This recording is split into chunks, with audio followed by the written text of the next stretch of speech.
করা লাগবে না, আল্লাহর মোহাব্বত নিয়ে চলো। জীবনে আর নামাজ ছাড়বা না, আর মা বাবারে কষ্ট দিবা না, আল্লাহর বিরোধিতাও করবা না। যদি মা বাবার দোয়া নিয়ে চলতে পারো, আল্লাহ বিজয় দিবে দুনিয়ায়, আল্লাহ বিজয় দেবে আখিরাতে। বিনা হিসাবে জান্নাতে যাইবা। পিছনে যারা অপরাধ করেছো রে বাবা, ও যুবক, আপনার আমার নবী সাহাবায়ে কেরামদেরকে বনি ইসরাইলের এক ঘটনা শুনাইতেছেন। ভালো করে শুনবেন। আল্লাহর নবী বলেন, ও সাহাবায়ে কেরাম, বনি ইসরাইলের ভেতরে একজন বড় ইবাদত করনেওয়ালা বান্দা, এত বেশি ইবাদত করতে, তার 24 ঘন্টা আল্লাহর ইবাদত ছাড়া কোনো কাজ নাই। ইবাদত করতে গিয়া এক সময় তার অন্তর এতটা মজবুত হয়ে গেল, চিন্তা করে দেখলো, মানুষের মধ্যে যদি থাকি আমার ইবাদতের মধ্যে ঘাটতি আসে।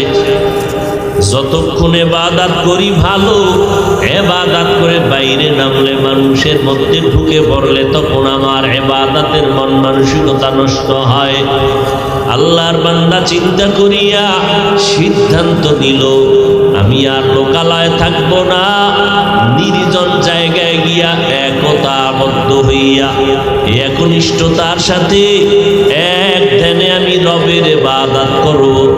এই চিন্তা করিয়া আল্লাহর বান্দা সিদ্ধান্ত নিল, জঙ্গলে যাইয়া একটা পাহাড়ের চূড়ায় উঠল, কোন রকম একটা ছোট ঘর বানাইয়া আল্লাহর বান্দা ওই ঘরের মধ্যে ইবাদতে মগ্ন হয়ে গেল। এখন আর ডিস্টার্ব নাই, মনের মধ্যে কোনো পেরেশানি নাই, খানারও চিন্তা নাই, বাহিরে যাওয়ারও কোনো পেরেশানি নাই। আল্লাহর বান্দা এক ধ্যানে এক মনে আল্লাহর ইবাদত করে একটা সেকেন্ড সময় আল্লাহর মোহাব্বতের বাইরে সে ব্যয় করে না। এতটাই আল্লাহর প্রতি তার মোহাব্বত গাঢ় হয়ে গেল। কিন্তু আল্লাহর নবী বলেন, আল্লাহর প্রিয় বান্দা যারা, আল্লাহ তাদেরকে কঠিন থেকে কঠিন পরীক্ষা নেন। পরীক্ষায় যারা পাশ করবে তারা বিনা হিসাবে জান্নাত পেয়ে যাবে। আল্লাহর নবী বলেন, ওই বনি ইসরাইলের গোলাম পাহাড়ের চূড়ায় ছোট ঘর, ওই ঘরের মধ্যে ইবাদতে মশগুল, বাড়িতেও যায় না, পাহাড়ের নিচেও নামে না। কিন্তু ঘরের ভেতরে একমাত্র মা দুঃখিনী, দীর্ঘদিন হয়ে যাওয়ার পরে পেরেশান হয়ে গেলেন।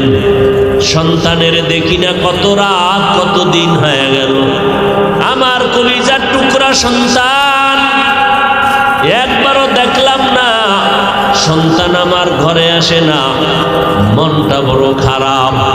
যদি আমার ঘরে আসতো, আমি আমার সন্তানকে দেখে একটু তৃপ্তি অর্জন করতাম। সন্তানের প্রতি মা বাবার কি পরিমাণ মোহাব্বত, এটা বুঝাবার কোনো ভাষা নাই। সন্তান হাজারো অপরাধ করলে মা বলিয়া যখন ডাক দেয়, মায়ের কলিজা ঠান্ডা হয়ে যায়। বাবাকে যখন বাবা বলে ডাক দেয়, বাবার কলিজা ঠান্ডা হয়ে যায়। মা দুঃখিনী চিন্তায় পড়ে গেলেন, আমার সন্তানকে কেমন করে আমি দেখব, টেলিফোনের ব্যবস্থা নাই, কেমন করে সন্তানের চেহারা দেখে অন্তর ঠান্ডা করব।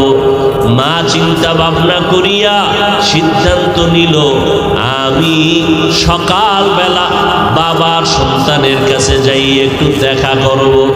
যদিও আমি মহিলা মানুষ, ওই পাহাড় বেয়ে চূড়ায় উঠতে পারবো না, তবে যদি আমি পাহাড়ের নিচে বৈশা আমার কলিজার সন্তানটাকে একটু মোহাব্বতে ডাক দিই, আমার সন্তান যদি এসে একটু দেখা দেয়, আমার কলিজা ঠান্ডা হয়ে যাবে। মা চিন্তা ভাবনা করিয়া সিদ্ধান্ত নিয়ে নিল। সূর্যের প্রখর তাপ বাড়তেছে, সকাল দুপুরের আগ মুহূর্তে মা সন্তানের মোলাকাতের জন্য একা একা রওনা হয়ে গেলেন। পাহাড়ের পাদদেশে যাইয়া পাহাড়ের চূড়ার মুখে মুখটা উঠাইয়া রোদের তাপ, সূর্যের আলো, উপরে তাকানো যায় না। হাত দিয়া চোখের উপরে পর্দা লাগায় তারপরে উপরে তাকাইলেন। আমার নবীও সাহাবায়ে কেরামদেরকে এইভাবে দেখাইলেন। সন্তানের মা ওই পাহাড়ের নিচে বসে সন্তানকে সম্বোধন করে ডাকলেন, ও বাবা, তুমি পাহাড়ের চূড়ায় আছো, আমি মা তোমার বিরহের বেদনায় হাজির হয়ে গেলাম। একটু সময়ের জন্য তুমি আমাকে দেখা দাও, ইবাদতে আমার কোনো বাধা নাই। কতদিন হলো রে বাবা তোমার চেহারা দেখতে পারি না, একটু তুমি নিচে নামিয়া আমি মায়ের সাথে একটু দেখা দিয়া যাও। প্রচন্ড রোদের গরমে মা অনেকবার ডাকাডাকি করলেন। সন্তানকে এমন সময় মা ডাকলেন যেই সময় সন্তানটা নামাজের মধ্যে দাঁড়ানো। সন্তান চিন্তায় পড়ে গেল, আমি এখন আমার মালিকের মোহব্বতের বন্ধনে আবদ্ধ। আমার আম্মা জান ডাকতেছেন, আমি আমার মাওলার ডাকে দাঁড়াইয়া থাকবো নাকি মায়ের ডাকে সাড়া দিয়া নিচে চলে যাব। চিন্তা ভাবনা করিয়া সন্তান সিদ্ধান্ত নিল, আমি আমার মাওলার ডাকের মোহব্বত থেকে আমি আলাদা হব না। সন্তান নামাজে দাঁড়াইয়া আল্লাহর মোহব্বতে মশগুল হয়ে দাঁড়ায় রইল। মায়ের ডাকে সন্তান একবারও সাড়া দেয় নাই। দীর্ঘ টাইম মা দাঁড়াইয়া সন্তানের না পাইয়া মনের কষ্ট নিয়া বিমুখ হইয়া মা ঘরের মধ্যে চলে গেলেন। মনে মনে নিয়াত করেছেন, আমার কষ্টটা সন্তান বুঝলো না, যেহেতু বুঝেই নাই আর আমি সন্তানের কাছে আসবো না। মা ঘরে চলে গেলেন। ঘরের মধ্যে যাওয়ার পর রাতের বেলা ঘুমায়, মায়ের চোখে ঘুম আসে না। অন্তরের ভেতরে জ্বালা, অন্তরের ভেতরে মোহাব্বতের আগুন জ্বলতেছে। সন্তানটাকে না দেখলে কলিজা ঠান্ডা হবে না। একবার গেলাম, মা আবারও সিদ্ধান্ত নিলেন আর একবার যাই। সন্তান দেখিনি, আমার মোহাব্বতের ডাকে এসে আমার সাথে মোলাকাত করে। সন্তানের ডাকে মায়ের মোহাব্বতের টানে সন্তানের কাছে মা আর একবার রওয়ানা। মা হেঁটে হেঁটে সূর্য যখন তাপ দেওয়া শুরু করলো এই টাইমে চলে গেলেন। পাহাড়ের পাদদেশে যাইয়া মা আর একবার ডাক দিলেন, ও সন্তান,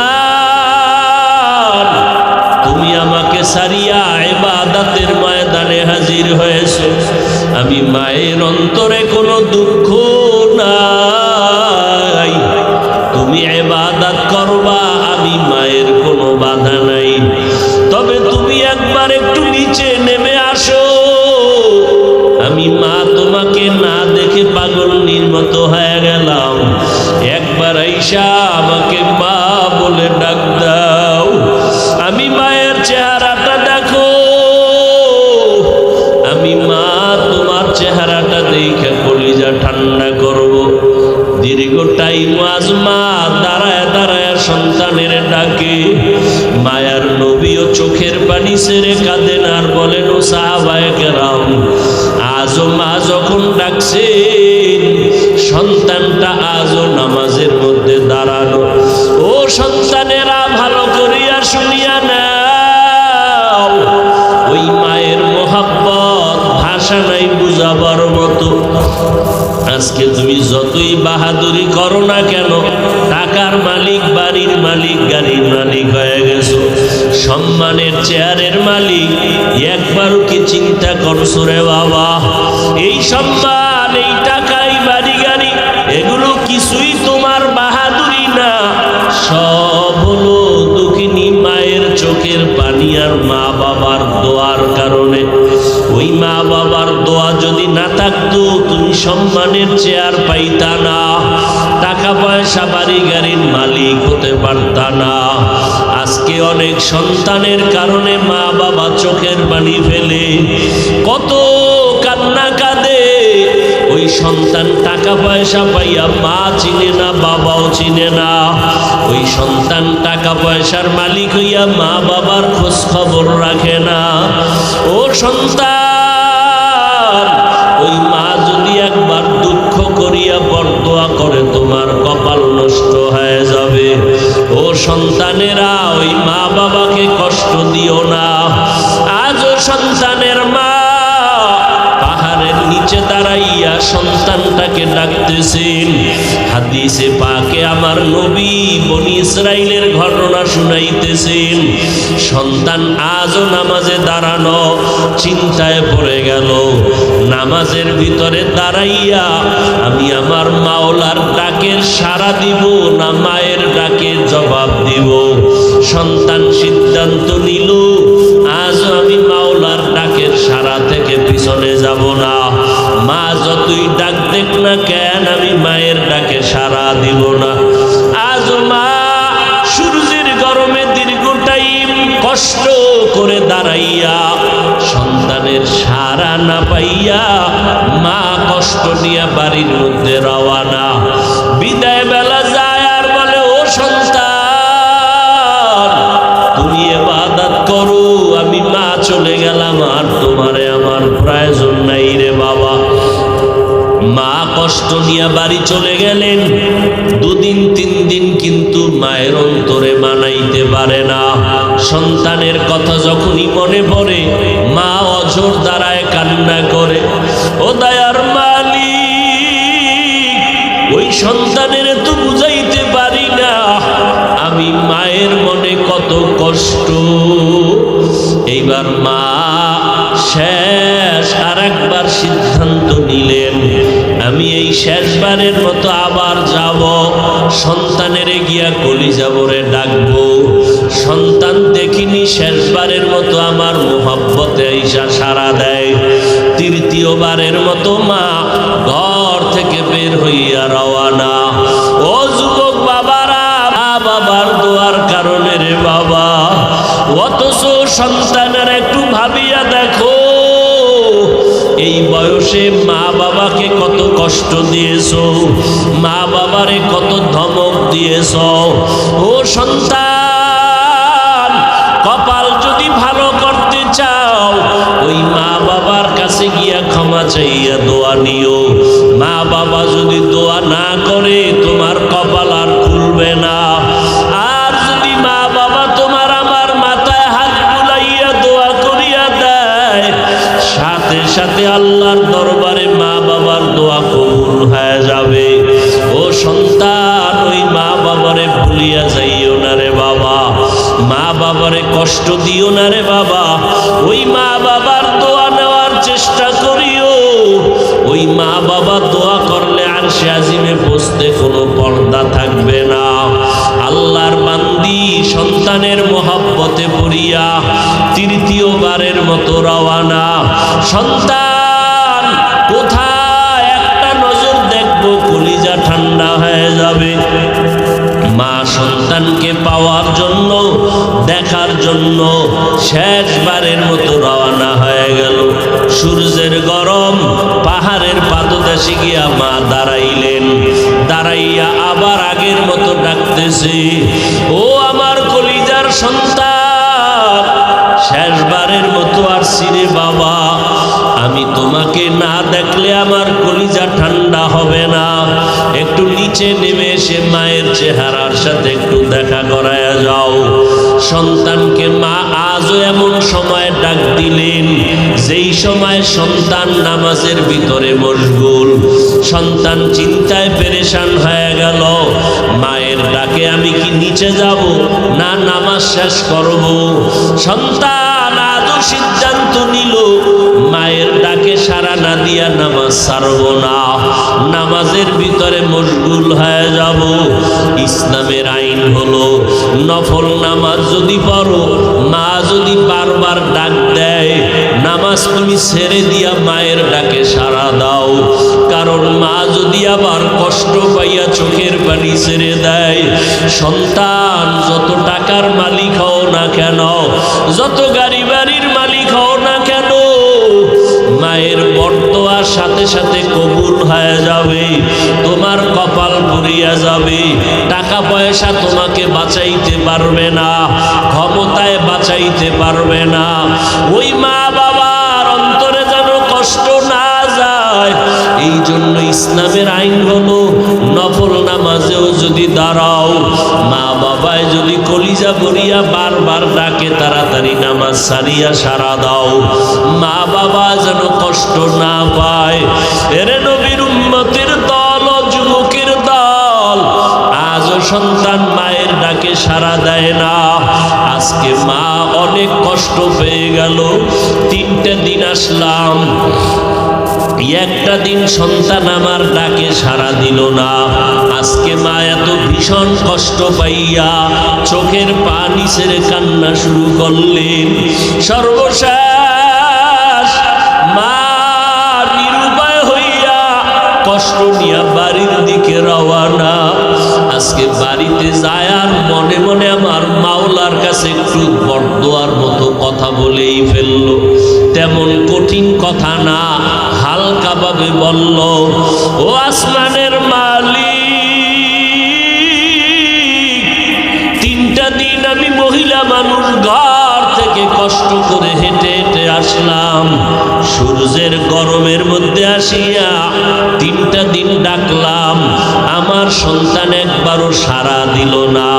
ও আল্লাহ, তোমার কাছে হালকা ভাবে বিচার দেই, তোমার এই বান্দাটাকে মরণ দিবা না যতক্ষণ পর্যন্ত একটা জিনাকারিনী অবৈধ নারীর চেহারা দেখবে না, ততক্ষণ আমার সন্তানটার মরণ দিও না। অর্থাৎ একটা জিনাকারিনী নারীর চেহারা দেখাইয়া তারপরে মরণ দিও। মা বেশি কঠিন বরদোয়া করে নাই। যদি মা বলতেন জিনা না করাইয়া কবর দিও না, তাহলে আরো মারাত্মক হয়ে যাইত। কিন্তু আল্লাহর খাস বান্দাদের জন্য এটাও বড় কঠিন। একটা জিনাকারিনী বেগানার চেহারা দেখা বড় খারাপ কথা। মা এই কথা বলিয়া বাড়িতে রওয়ানা। আমার মাওলার আদালতে মায়ের দোয়াটা কবুল, 1 সেকেন্ড আর দেরি হয় নাই, এই মায়ের দোয়া কবুল হয়ে গেল। এলাকার ভিতরে সুনাম ছড়ায় গেল, মানুষে কথা বলতেছে আমাদের বনি ইসরাইলের ভিতরে এত বড় আল্লাহওয়ালা আর নাই। বলে কেমন? বা 1টা সেকেন্ড আল্লাহর ইবাদত ছাড়া কাটায় না। কোথায় কাটায়? পাহাড়ের চূড়ায় উঠিয়া আল্লাহর ইবাদত করে। ওই বলতে বলতে পুরা এলাকায় ছড়ায় গেল তার সুনাম। ওই এলাকায় একটা সুন্দরী নারী ছিল, অত্যন্ত চেহারাওয়ালা। ওই মহিলা ডাক দিয়া কয়, তোমরা কার এত গুণগান গাও?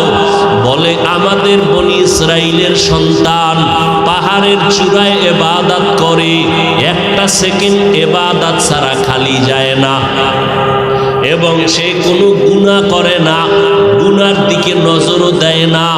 ওই মহিলা ডাক দিয়া কয়, তোমরা যতই গুণগান গাও, আমি একজন নারী, তারে গুনার দিকে নিয়ে যাইতে পারবো। আমার চেহারাটা দেখলেই সে পাগল হয়ে যাবে। এইবার সবাই কয় পারবা না। মহিলা কয় চ্যালেঞ্জ দিলাম, আমি পারবো। ওই বান্দাকে আমি আমার দিকে নজর ফিরাইতে, আর আমার দিকে যখন নজরটা ফিরে যাবে ইবাদতের লাইন কেটে যাবে। বেগানার দিকে তাকাইলে মাওলা কলবের দরজা বন্ধ করে দেয়।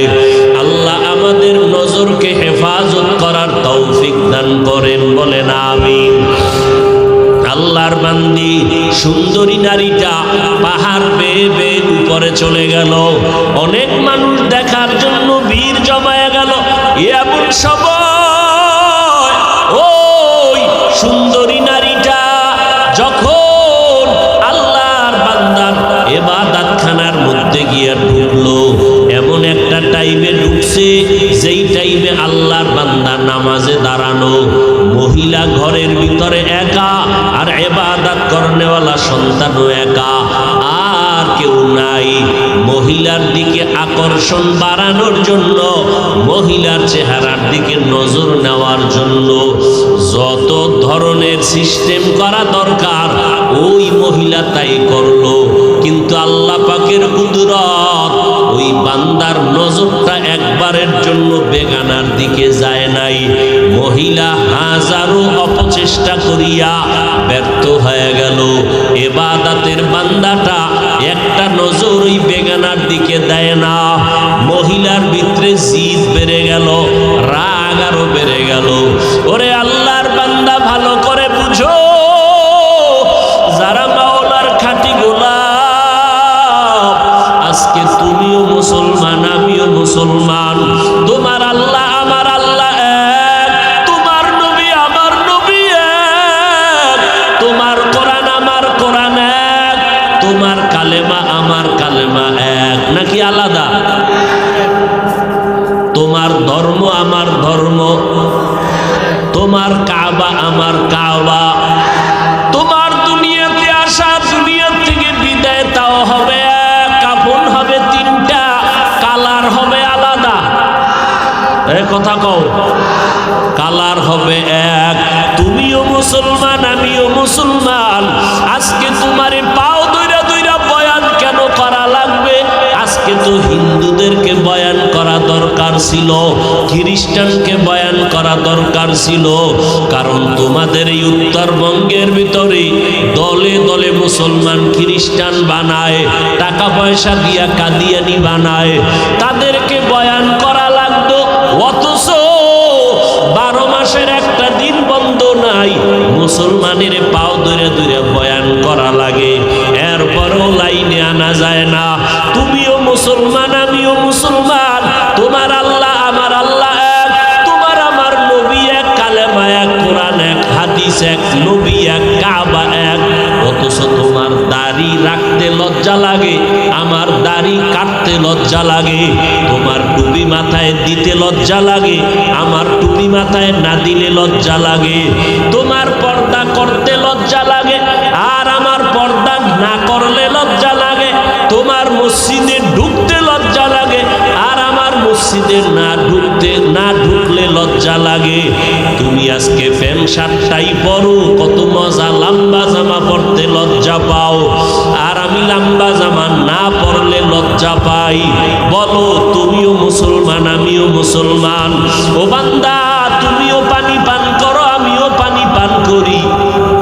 আজকে তুমি বাম হাতে পানি পান করো আর আমি ডান হাত ছাড়া পান করি না। তুমি আজকে যুক্তি দিয়া এরপরে আমাকে বসায়া দাও।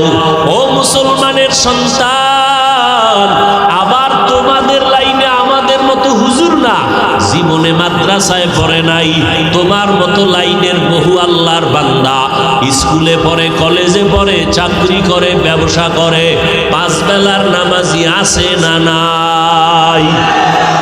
ওরে বান্দা, তোমার টুপি পরতে লজ্জা লাগে, অথচ তোমার লাইনে কিছু বান্দা আছে টুপি কখনো মাথার থেকে ছাড়ে না, নামাজের আজান হলে মসজিদে হাজির।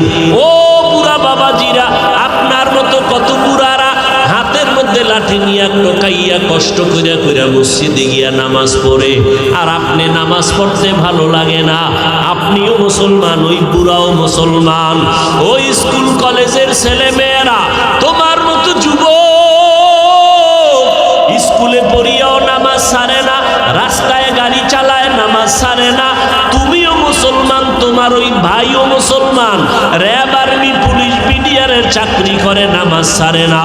তুমিও মুসলমান, তারাও মুসলমান।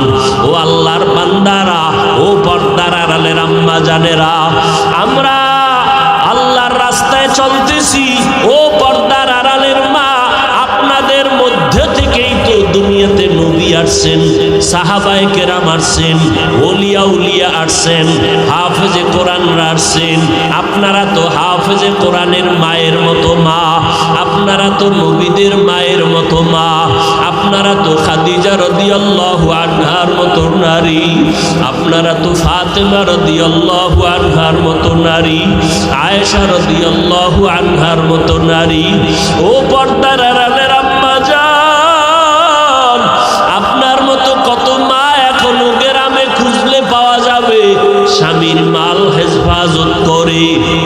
ওয়াক্ত নামাজ পড়ে বেপরদায় চলে না, এমন মায়ের অভাব নাই। আপনারা কেন পারেন না রে মা? আল্লাহর কাছে তওবা করে। ও যুবকেরা, এখনো সময় আছে, তওবা করো। ওই আল্লাহর বান্দা এত সুন্দরী নারী সামনে দাঁড়াইলো, কতটা অঙ্গি ভঙ্গি করলো, কতটা অপকৌশল করলো। ওই বান্দার একটা নজরও বেগানার দিকে যায় নাই। আর তুমি এমন মুসলমান, মোবাইলটা নিয়ে সারা রাত কবিরা গুনাহ দেখো, আছে না নাই? সারাটা রাত দরওয়াজা জানালা বন্ধ, মা দেখে না, বাবায় দেখে না, তুমি মোবাইলে কি করো? দেখনেওয়ালা কেউ আসেনি? কে আছে? ওই মাওলারে কেমনে ফাঁকি দিবি রে গুনাহগার? ওই আল্লাহরে ফাঁকি দিয়া কই যাবি রে ভাব? ওই আল্লাহর ধরা থেকে ফেরাউন বাঁচতে পারে নাই, ওই আল্লাহর ধরা থেকে নমরুদ বাঁচতে পারে নাই, ওই আল্লাহর ধরা থেকে দুনিয়ার কোনো নাফরমান বাঁচতে পারে নাই। ও আল্লাহর বান্দারা, এখনো সময় আছে, তওবা করো। ওই আল্লাহর বান্দার সামনে ওই সুন্দরী নারীটা ব্যর্থ হইয়া এইবার নিচে নেমে আসলো, পারলো না। পাহাড়ের নিচে নাইমে আসার পরে সামনে একটা খোলা ময়দান, ওই ময়দানে এক রাখাল বকরি চড়ায়। মহিলাটা রাখালের কাছে চলে গেল, খেয়াল করো, মহিলাটা রাখালের কাছে চলিয়া গেল। ওই রাখালের ধোকা দিয়া এমন ভাবে আকৃষ্ট করলো, রাখালের সাথে তার জিনা হয়ে গেল। জিনার মধ্যে একটা বাচ্চা গর্ভে চলে আসলো। ওই বাচ্চাটা গর্ভে ধারণ করলো। বৈধ না অবৈধ? অবৈধ বাচ্চা গর্ভে নিয়া ওই সুন্দরী নারীটা সবাইরে বলতেছি, তুমগো ইবাদত করনেওয়ালা বান্দারে ধোকা দিছি। সত্য কয় না মিথ্যা কয়? মিথ্যা কয়। বাচ্চাটা যখন দুনিয়াতে ভূমিষ্ঠ হলো, এইবার বাচ্চাটারে কোলে নিয়া এই জেনাকারিনী বেশ্যা নারী বাচ্চাটা কোলের মধ্যে নিয়া এলাকার বড় বড় মাতুব্বর যারা বড় বড় ধনী মাথাওয়ালা এগো সামনে গিয়া কয়, এই যে বাচ্চা, এটা জানুনি কার? কয় জানি না। ওই পাহাড়ের চূড়ায় যিনি ইবাদত করে তার বাচ্চা, আমার সাথে ওই ইবাদত করনেওয়ালা জেনা করেছে, এই জেনার বাচ্চা অবৈধ। তুমগো ইবাদত করনেওয়ালার সবার মাথা গরম হয়ে গেল।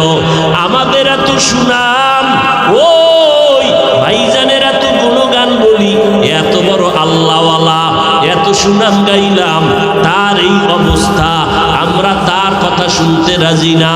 লাঠি ছোটা হাতে নিয়া পাহাড়ের চূড়ায় চলে গেল। পাহাড়ে উঠিয়া এবার তার ঘর ভেঙ্গে দিল। এক পর্যায়ে ওই আল্লাহর বান্দার শরীরের উপরে বেতের আঘাত যখন শুরু করলো, আবেদ বান্দা চোখের পানি সারিয়া কয়, বাবারা এক সেকেন্ডের জন্য দাঁড়াও, তোমরা আমার গায়ে হাত তুলতেছো কারণ কি? বলে, শুনছি তুমি আমাকে এই সুন্দরীর সাথে জিনা করেছ, অবৈধ বাচ্চা হয়েছে। ওই আল্লাহর বান্দা চোখের পানি ছেড়ে বলে, আল্লাহর কসম, আমি একটা গুনাহও করি নাই। খবরদার। বলে না সবাই, মহিলা ঘুরে ঘুরে বলে, তুমি জিনা করেছ। এখানে তো সাক্ষীরও কোনো কায়দা নাই। আল্লাহর বান্দা ইবাদত করনেওয়ালা বলে, ওই মহিলাটাকে ডাক দাও, আমার সামনে হাজির করো। মনে আসেনি? মা কি বলছিল? ও আল্লাহ, আমার সন্তানটারে একটা অবৈধ নারীর চেহারা না দেখাইয়া মরণ দিবা না। তোমার কাছে এটা কঠিন কিছু না, কিন্তু একজন ইবাদত করনেওয়ালার কাছে জীবন ধ্বংসের মতো। বেগানার নজর দেওয়া, একটা জেনাকারিনীর চেহারা দেখা, এটা ইবাদতের লাইন কাইটা যাওয়ার কারণ। এটা তোমারে তো বুঝানোই যাবে না।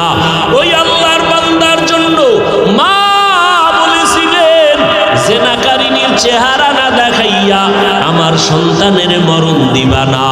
এইবার মায়ের দোয়া কবুল হচ্ছে। সবাই দৌড়াইয়া গেল, এই তুমি বাচ্চা নিয়ে আসো আমাদের আল্লাহর ওলির দরবারে, তার সামনে দাঁড়াইয়া তুমি বলতে পারবানি? হ্যাঁ বলবো। চলো চলো। এবার নিয়ে যখন রওয়ানা, পাহাড়ের উপরে উঠিয়া হাজারো মানুষ, ওই সুন্দরী নারী বাচ্চা নিয়ে দাঁড়ানো, ইবাদত করনেওয়ালা, চোখের হেফাজতের জন্য লোকালা বাদ দিয়ে আসছে পাহাড়ের চূড়ায়। কিন্তু আজকে বেগানার নজর দিতে হবে, জেনাকারিনীর চেহারা সামনাসামনি হবে, না হয় বাঁচার উপায় নাই। নামাজের মুসাল্লায় দাঁড়াইয়া চোখের পানি সারিয়া কয়, মালিক তুমি জানো আমি কোনো অপরাধ করি নাই, আমার বিরুদ্ধে অপবাদ রটায়। ও আল্লাহ, আমার তো কোনো সাক্ষী নাই, তুমি কুদরতের ফয়সালা করে দাও। ও আল্লাহ, তুমি জানো আমি তো কোনো গুনাহ করি নাই, মানুষ আমার বিরোধিতা করে। ও আল্লাহ, তুমি আমাকে পবিত্র বানায় দাও, পবিত্র প্রমাণ করে দাও। এইভাবে কান্নাকাটি কইরা এইবার জিনাকারিনী মহিলার সামনে আইসা ডাক দিয়া কয়, তুমি আমার বিরুদ্ধে অপবাদ দিছো? বলে হ্যাঁ। কি দিছো? কয় বাচ্চা তোমার, দে বাচ্চা আমার হাতে দে।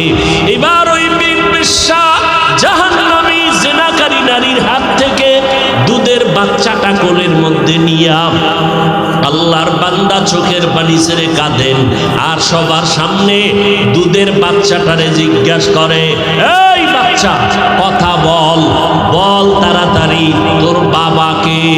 বাচ্চাকে যখন প্রশ্ন করলো, বাচ্চাটা কথা বলতে পারতো না। ওই যে নামাজ পড়া মাওলার কাছে কান্নাকাটি করে দোয়া করছি, আল্লাহ কুদরতের রাস্তা খুলে দিছেন, বাচ্চার জবান খুলে গেছে। দুধের বাচ্চা ডাক দিয়া কয়, আমার বাবা হলো ওই রাখাল, আমার বাবা হলো ওই রাখাল। এইবার আল্লাহর বান্দা পবিত্র হয়ে গেল, ওই জিনার অপবাদ থেকেও আল্লাহ বাঁচাইলেন, আর মায়ের বরদোয়াটাও কাজে লাগাইলেন।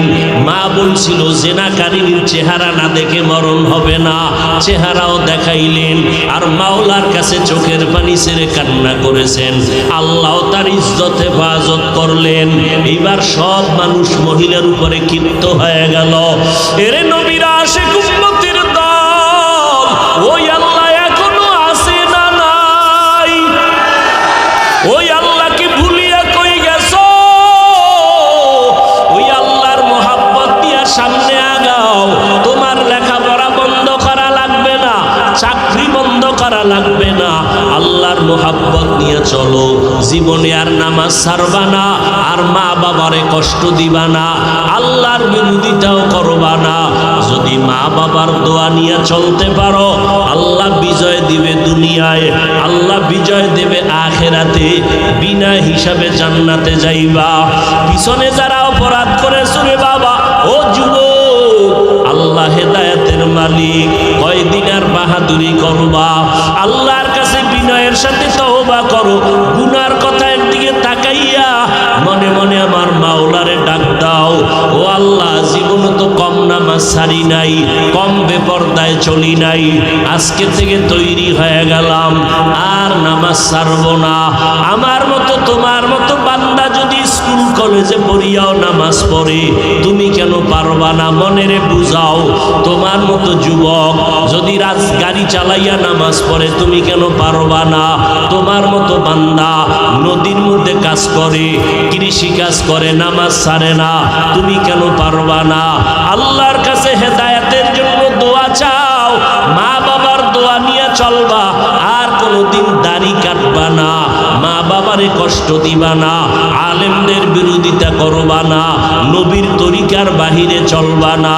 তওবা করার মতো যদি অন্তর তৈরি হয়, মুনাফিকি যদি অন্তরে না থাকে, ও যুবক, পায়ে হাত রেখে বলে গেলাম, আমার মতো হুজুর হইতে তোমাকে বলি না, মাওলানা হইতেও বলি না, তুমি ডাক্তার ডাক্তার হও, ইঞ্জিনিয়ার হও, তবে আল্লাহর হুকুম মতো চলিও, নবীর তরিকা মতে চলিও, মা বাবার দোয়া নিয়ে চলিও, আলেমদের পরামর্শ নিয়ে চলিও, নবীর মোহাব্বত নিয়ে চলিও। তোমার ব্যবহারে যেন কেউ কষ্ট না পায়, তোমার আদর্শ দিয়া যেন অন্ধকার দূর হয়ে যায়, আদোওয়ালা জিন্দেগি নিয়ে চলিও।